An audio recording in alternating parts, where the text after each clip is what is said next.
বিয়ে করেছো? হ্যাঁ, তোমার জন্য কি আজীবন বসে থাকবো? ভালো করেছো। বিয়ে তো করারই ছিল। একটা ছবি দিতে পারো? কিসের ছবি?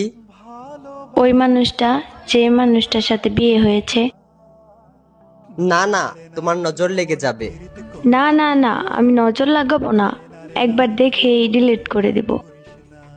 না, আমার তোমার উপর ভরসা নেই। আমি ওর উপর কারো নজর লাগতে দেই না। তোমাকে আমার কসম, যদি আমাকে কোনোদিন ভালোবেসে থাকো তাহলে তার ছবি দাও। যে আখি জলে ওরে মন প্রেমের ব্যথায় বুকের খাতায় এইটা তো আমার ছবি। তোমার পর আমার জীবনে আর ভালোবাসাই আসে নাই। তারপরও মুখে এত হাসি নিয়ে ঘুরো।